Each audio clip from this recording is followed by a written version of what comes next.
ujian ini, Allah gugurkan dosa kita kalau kita sabar.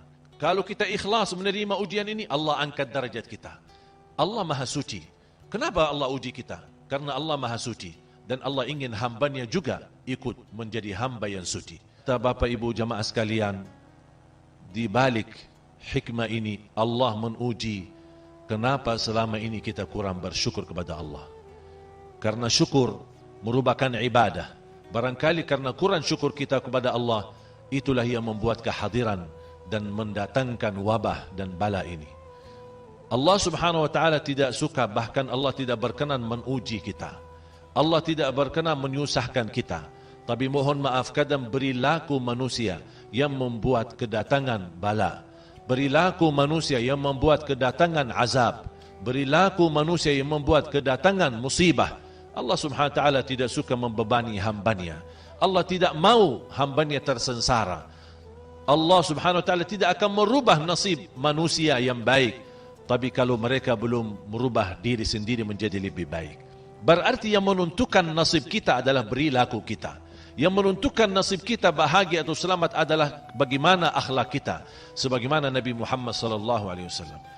Dan mohon maaf ibu-ibu, ketika kita ingin tahu akhlak seorang, bukan ketika lagi senang, bukan ketika lagi santai, bukan ketika lagi biasa-biasa, tidak ada tekanan dan tidak ada terpancing amarahannya, tapi teruji akhlak seorang ketika tertekan dengan ujian. Sekarang kita di dalam pandemi ini, bagaimana resep kita? Bagaimana sikap kita? Bagaimana komen kita? Apakah kita orang berlapang dada menerima takdir Allah? Dan harus kita tahu pasti ada kebaikan.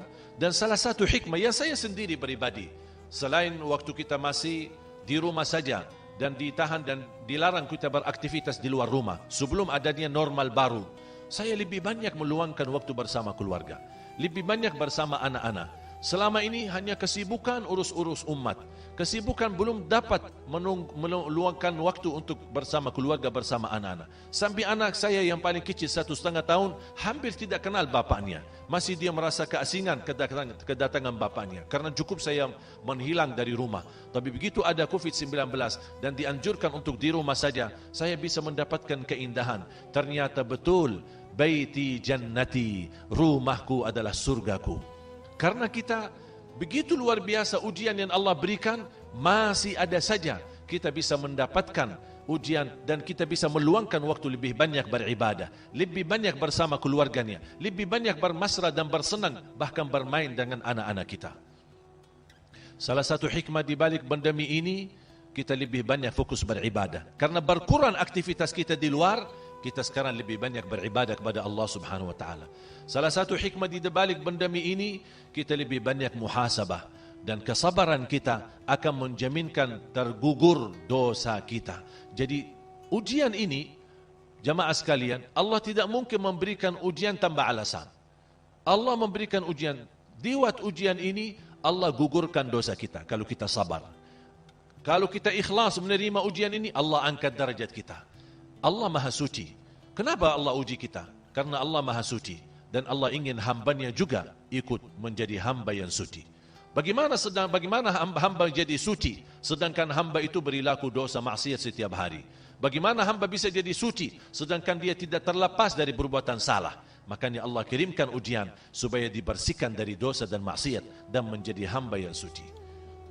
Di hikmah di balik ujian dan pandemi ini, kita bisa belajar ilmu. Dan saya merasa, dan saya melihat, dan saya percaya, alhamdulillah, masyarakat Indonesia, khususnya umat Islam di Indonesia, telah berhasil lulus daripada ujian Allah COVID-19. Kenapa saya berkata berhasil? Artinya, apapun yang kita hadapi, apapun tantangannya, apapun ujiannya, ibu-ibu masih menghidupkan majlis ta'lim, masih mengadakan kegiatan agama, masih bisa silaturahim walaupun melalui Zoom, walaupun melalui online. Ini menunjukkan apa? Mungkin selama ini saya belum berkesempatan menghadiri undangan ibu-ibu di acara-acara yang diadakan di misal di Gersik atau di rumah ketua umumnya atau di rumah ketua di Gersik. Bagaimana saya bisa? Mungkin belum sempat, belum tentu ada jadwal. Tapi sekarang alhamdulillah bisa kita bersama-sama walaupun melalui jarak jauh, melalui online, tapi bisa. Bahkan saya tadi merasa tertarik, bahkan merasa bangga. Alhamdulillah, walaupun ibu-ibu jauh, tapi masih bisa dapat foto bersama. Jadi sampai sisa foto-foto kita masih kita dapat. Belum tentu barangkali kita waktu di masa bersama-sama di satu majlis, belum tentu kita bisa semua dapat foto-foto bersama. Berarti jamaah sekalian, kita harus mempandangi ujian dengan mata positif, bukan mata negatif. Ada saja hikmah. Mungkin ada hikmah yang kita tahu saat ini, ada hikmah yang kita tidak tahu. Bahkan mungkin bisa jadi tidak akan tahu sampai di waktu-waktu yang Allah tentukan. Saya akan bawakan satu kisah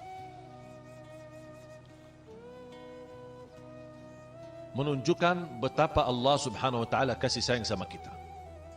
Bahkan tidak ada yang datang buruk dari Allah Subhanahu wa taala. Ada seorang bapak sudah tua. Dia usianya 80 tahun. Ketika saya bertemu, dia selalu bercita-cita ingin haji. Sampai saya kaget, "Pak, sudah 80 tahun belum haji?" "Belum." Saya doakan dan saya kasih amalan-amalan. Semoga insya Allah melalui wasilah amalan Allah anugerahkan kesempatan bisa berhaji. Kemudian beberapa bulan kemudian berlalu, saya mendapatkan telepon dari anaknya. Dan anaknya kabarkan ayahnya terjadi kecelakaan ketika dia seberang jalan habis pulang dari masjid. Saya sempatkan waktu kunjungi ke rumah sakit. Ketika saya bertemu dengan beliau, alhamdulillah kondisinya sehat dan lukanya tidak terlalu parah. Langsung beliau nangis bertemu dengan saya. Dan dia berkata, "Saya alhamdulillah bahagia, ada satu kejadian yang ajaib." "Apa? Cerita dong." Beliau menyampaikan, "Saya ketika keluar dari masjid habis Isya dan seberang jalan, saya merasa fokus kepada fikiran, memfikirkan kapan saya berkesempatan bisa haji. Tiba-tiba ada satu mobil lewat jalan, kemudian tabrak dia, tidak diperhatikan. Langsung yang membawa mobil, dia bawa bapak itu langsung diantar ke rumah sakit. Dan sepanjang perjalanan yang membawa mobil selalu minta maaf. Minta maaf Pak Haji, saya betul-betul tidak perhatikan Pak Haji. Apalagi habis Isya kan gelap, minta maaf Pak Haji. Sampai antar dia ke rumah sakit. Memanggil doktornya, tolong layani Pak Haji. Terus sampai Pak Haji itu nangis. Bapak yang bawa mobil ini, dia tanya, "Mohon maaf, kenapa kamu nangis Pak? Apakah sakit lagi?" Dia bilang, "Enggak, cuma Bapak dari tadi bahaji. Sedangkan saya aja belum haji." Tertutup hatinya Bapak yang membawa mobil. Ternyata dia orang kaya dan punya hubungan baik sama duta besar Arab Saudi. Dan dia langsung telepon kepada duta besar. Dan Allah SWT anugerahkan Bapak serta keluarganya semua mendapatkan hadiah tamu kerajaan haji ke Baitullah. Saya mengambil hikmah daripada ujian ini.